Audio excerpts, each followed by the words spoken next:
নমস্কাৰ বন্ধু বান্ধৱীসকল আশা কৰো সকলো ভালে আছে মোৰ আন এটি ভিডিও লৈ আপোনালোকক পুনৰবাৰ স্বাগতম জনাইছো আৰু আজি এই ভিডিওটোৰ জৰিয়তে মই ক্লাছ 10 ৰ সাপ্লিমেন্টাৰী ৰিডাৰ অৰ্থাৎ ফুটপ্ৰিন্টছ উইদাউট ফিটৰ পৰা এটা পাঠ লৈছো আৰু সেই পাঠটোৰ নামও হৈছে ফুটপ্ৰিন্ট উইদাউট ফিট এই পাঠটো আলোচনা কৰাৰ আগতে আপোনালোকে পাঠটোৰ টাইটেলটো চালেই গম পাব যে কি ক'ব বিচাৰিছে ফুটপ্ৰিন্ট উইদাউট ফিট অৰ্থাৎ ফুটপ্ৰিন্টছ মানে হৈছে ভৰিৰ চিন মানে ভৰি নোহোৱাকৈ ভৰিৰ চিন এতিয়া আপোনালোকক মই এটা প্ৰশ্ন কৰিব বিচাৰিছো পাঠটো আৰম্ভ কৰাৰ আগতে যদি ভগৱানে আপোনাক এটা শক্তি দি দিয়ে অদৃশ্য হৈ যোৱাৰ শক্তি দি দিয়ে তেতিয়া আপুনি কৰিব কি এই পাঠটোটো এজন সাইন্টিষ্টে এটা দৰব আৱিষ্কাৰ কৰিবলৈ সক্ষম হৈছিল আৰু সেই দৰবটো খোৱাৰ পিছতেই তেখেত অদৃশ্য হৈ পৰিছিল অৰ্থাৎ তেখেতক কোনো দেখি পোৱা নাছিল আৰু তেনে ক্ষেত্ৰত তেখেতে কি কৰিলে সেই কথাখিনি আমি পাঠটোৰ জৰিয়তে পাম পাঠটোৰ আৰম্ভণিত দুজন লৰাই লণ্ডনৰ মাছ চহৰত কোনো মানুহ নোহোৱাকৈ বোকা লাগি থকা ভৰিৰ চিন পাৰ হৈ যোৱা দেখিছিল আৰু ভৰিৰ চিন অনুকৰণ কৰোতে বা ফলো কৰি থাকোতে হঠাতে বোকা পাতল হৈ পৰে আৰু সম্পূৰ্ণৰূপে ভৰিৰ চিন নাইকিয়া হৈ পৰে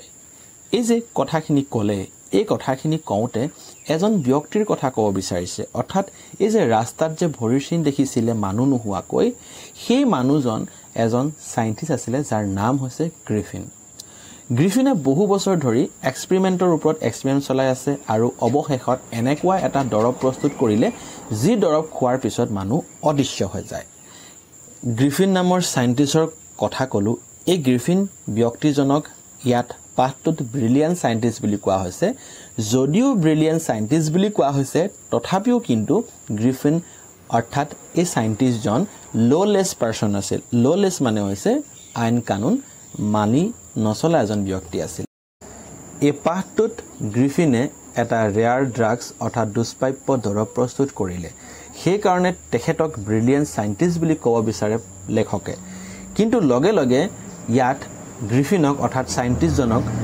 ললেছ পাৰসন বুলিও কোৱা হৈছে ললেছ কিয় কোৱা হৈছে সেই কথাটো আপুনি এটা ঘটনাৰ পৰাই গম পাব যেতিয়া গ্ৰিফিনে ৰেয়াৰ ড্ৰাগছ সৃষ্টি কৰি বা ইনভেনশন কৰি হেতু সেৱন যেতিয়া কৰিলে অৰ্থাৎ ড্ৰাগছটো খোৱাৰ পিছত তেখেত অদৃশ্য হৈ পৰিলে আৰু অদৃশ্য হৈ পৰাৰ পিছতেই তেখেতে প্ৰথমতে কি কৰিলে নিজৰ ভাড়া দিয়া মালিকৰ ঘৰই জ্বলাই পেলালে কিয়নো সেই মালিকে গ্ৰিফিনক বাৰে বাৰে কৈছিলে যে তুমি যদি ঘৰৰ ভাড়া সময়মতে নিদিয়া তেতিয়া হলে তোমাৰ ঘৰৰ পৰা উলিয়াই দিয়া হ'ব আৰু সেই কাৰণে গ্ৰিফিনে প্ৰতিশ্ৰুতি লোৱাৰ নামত গোটেই ঘৰে জ্বলাই পেলালে ঘৰ জ্বলাই দিয়াৰ পিছত গ্ৰিফিনে ইতিমধ্যে সেই দৰবটো খালে এতিয়া গ্ৰিফিনক কোনো দেখা নাপায় ঘৰ জ্বলাই দিয়াৰ পিছত হি লণ্ডন চহৰৰ বাহিৰত ঘূৰি ফুৰি আছে এতিয়া গ্ৰিফিনে যিটো সময়ত লণ্ডনত ঘূৰি ফুৰিছে সেই সময়ছোৱা আছিল অত্যন্ত ঠাণ্ডাৰ দিন সেই কাৰণে কাপোৰ নোহোৱাকৈ ঘূৰি ফুৰাৰ কাৰণে তেখেতৰ থাকিবলৈ বহুত অসুবিধা হৈ পৰিছে সেই কাৰণে গ্ৰিফিনে সিদ্ধান্ত ল'লে যে নহয় মই ইমান ঠাণ্ডাত থাকিব নোৱাৰিম সেই কাৰণে মই এটা দোকান বিচাৰিব লাগিব এটা ষ্ট'ৰ বিচাৰিব লাগিব য'ত মই নিজকে গৰম কৰিব পাৰিম সেই কাৰণে হি কি কৰিলে লণ্ডনতে থকা এটা ষ্ট'ৰত প্ৰৱেশ কৰিলে আৰু যেতিয়া দোকান বন্ধ কৰিবলৈ সময় হৈছে সেই সময়ছোৱাতেহে প্ৰৱেশ কৰিছে প্ৰৱেশ কৰাৰ লগে লগে দোকান বন্ধ কৰি দিলে বন্ধ কৰি দিয়াৰ লগে লগে দোকানৰ ভিতৰত থকা যিখিনি কাপোৰ আছে গৰম কাপোৰ সেই গৰম কাপোৰখিনি পিন্ধি লৈ হি অলপ নিজকে গৰম কৰি আছে তাৰ পিছত সেই দোকানটোৰে পৰা হি দোকানত প্ৰৱেশ কৰাৰ পিছত বাকচ আৰু ৱেপাৰ্ছত বান্ধি থোৱা কাপোৰবোৰক খুলি লৈছে আৰু সেই কাপোৰবোৰক পিন্ধিবলৈ আৰম্ভ কৰিছে নিজকে গৰম কৰিবৰ কাৰণে তাৰ পিছতে হি দোকানৰ পৰাই যেটো ষ্ট'ৰ বুলি ক'লে ষ্ট'ৰত সকলো ধৰণৰ বস্তুৱে পোৱা যায় সেই কাৰণে হি দোকানত জোতাও পোৱা গৈছে সেই জোতা পিন্ধি লৈছে এটা কোট পিন্ধি লৈছে আৰু এটা হোৱাইট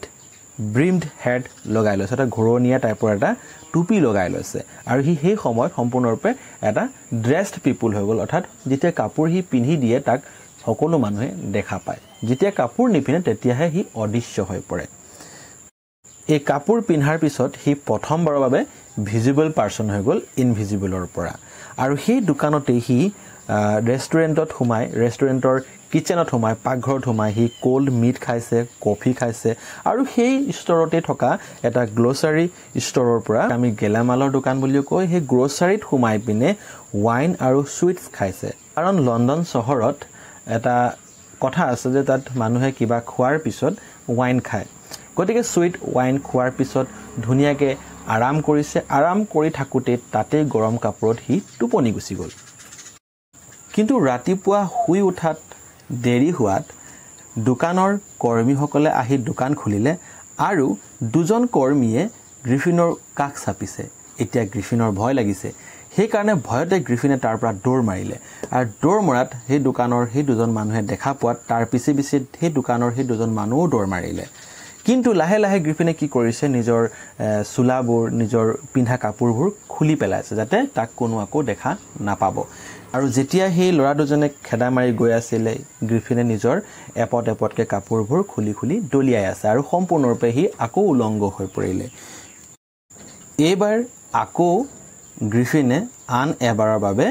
ইনভিজিবল হৈ গ'ল অৰ্থাৎ অদৃশ্য হৈ পৰিলে প্ৰথমবাৰ যেতিয়া গ্ৰিফিন ভিজিবল হৈছিল তেতিয়া গ্ৰিফিনে কেৱল নিজৰ কান্ধলৈকেহে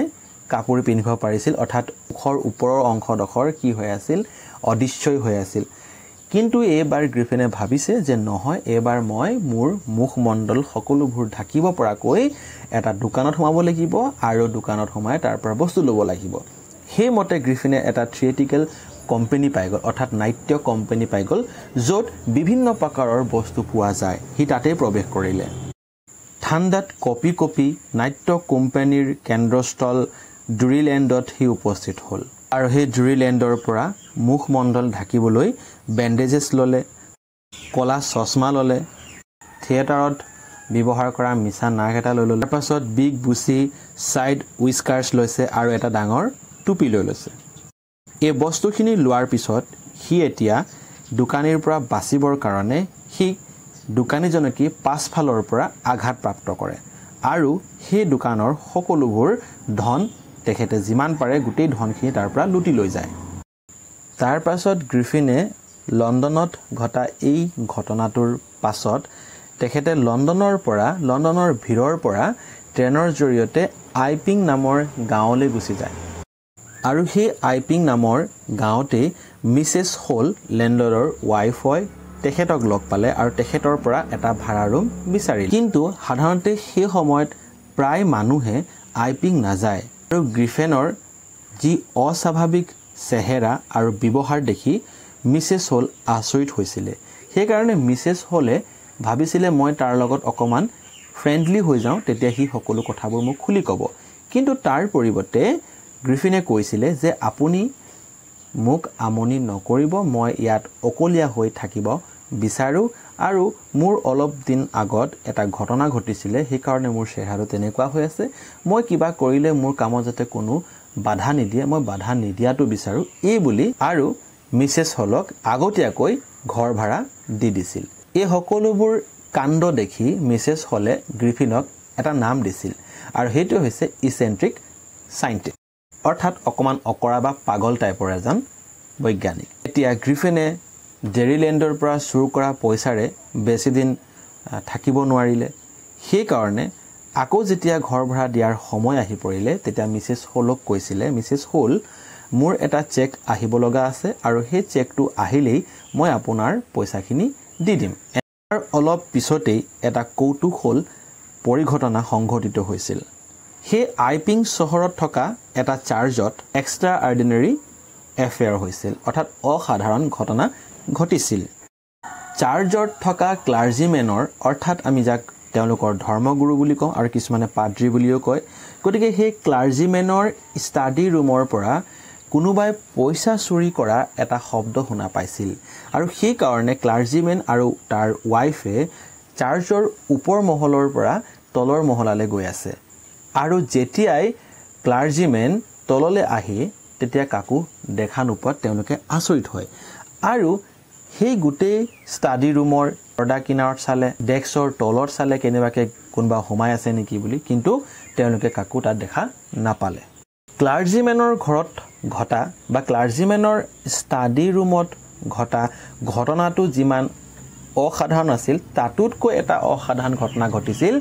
মিছেছ হলৰ ফাৰ্নিচাৰৰ লগত অৰ্থাৎ তেখেতৰ আচবাহৰ লগত সাধাৰণতে সেই লেণ্ডলৰ্ডজন আৰু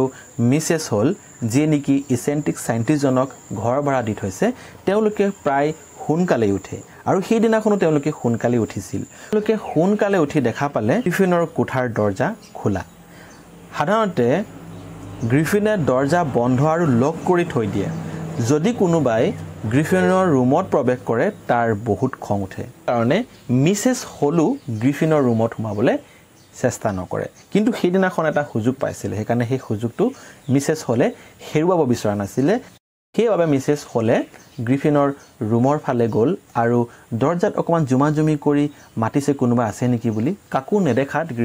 গ্ৰিফিনৰ ৰুমত মিছেছ হল আৰু লেণ্ডলৰ্ডজন সোমাই গ'ল গ্ৰিফিনৰ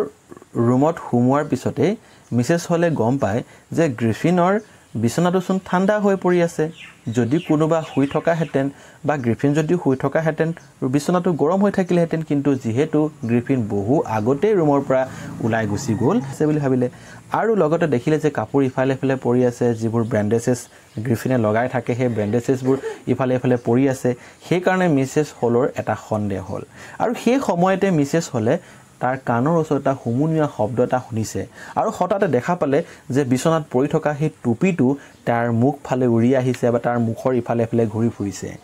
আৰু লগে লগে দেখিলে যে তাত থকা যিটো চেয়াৰ সেই চেয়াৰটো কি কৰিছে এনেকুৱা লাগিলে যেন সেই চকীটো জিন্দা হৈ গ'ল আৰু সেই চকীটোৱে মিছেছ হলক ৰুমৰ পৰা ওলাই যা বুলি কৈ আছে অৰ্থাৎ মিছেছ হলক চকীটোৰে ঠেলা মাৰি ৰুমৰ বাহিৰত পঠিয়াই দিলে মিছেছ হলে এই সকলোবোৰ দৃশ্য দেখি ভয়ত ক'ব নোৱাৰা হৈ পৰিছে আৰু সি হাষ্টেৰিয়াছ হৈ গৈছে হাষ্টেৰিয়াছ এটা বেমাৰৰ নাম হয় যি বেমাৰ হলে মানুহে খুব বিশ্বাস কৰে মানে খুব অন্ধবিশ্বাসী হয় ঠিক আছে গতিকে তেখেতেও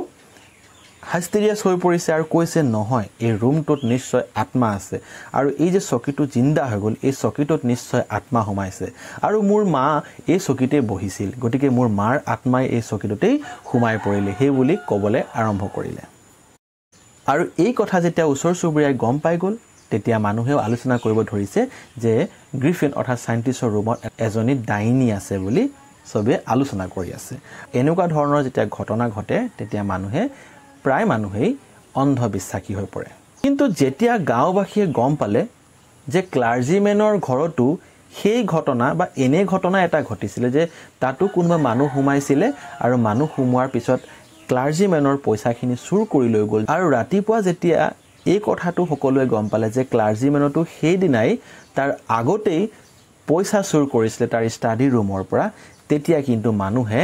গ্ৰিফিনক সন্দেহ কৰিছে যে নহয় এই ঘটনাবোৰৰ আঁৰত গ্ৰিফিনৰে হাত আছে বুলি মানুহে সন্দেহ কৰিলে আৰু সেই কাৰণে মনে মনে মানুহে কি কৰিলে ভিলেজত থকা অৰ্থাৎ গাঁৱত থকা কনষ্টেবলজনক মাতি পঠালে কনষ্টেবলক মাতি পঠোৱা লগে লগে মিছেছ হলে গ্ৰিফিনৰ ৰুমত গ'ল আৰু তেখেতক দুটামান প্ৰশ্ন সুধিছে মই জানিব বিচাৰো তুমি মোৰ চকীৰ লগত কি কৰি আছা আৰু মই এইটো কথাও জানিব বিচাৰিছো যে তুমি বন্ধ ৰুমত কেনেকৈ অহা যোৱা কৰিব পাৰা এতিয়া গ্ৰিফিনে মাত লগালে মই কোন আপুনি হয়তো এটালৈ গম পোৱা নাই ৰ'ব মই কোন আপোনাক দেখুৱাই আছো এই বুলি কোৱাৰ পিছতেই সি মুখৰ বেণ্ডেজেছ উইস্কাৰ্ছ চশমা মানে স্পেক্টিকলছ যিটো মিছা নাক লগাই থৈছিল সেইটোকো খুলি পেলালে মানুহবোৰ বৰ ভয় খাইছিল কাৰণ গ্ৰিফিনৰ মূৰ দেখা পোৱা নাছিল সেই সময়তে মিষ্টাৰ জেফাৰ আহি গ'ল আৰু মিষ্টাৰ জেফাৰ হৈছে তাৰে ভিলেজ কনষ্টেবল আহি পালে আৰু আচৰিত হৈছে যে মই এতিয়া মূৰ নথকা মানুহ এটাক এৰেষ্ট কৰিব লাগিব আৰু যিহেতু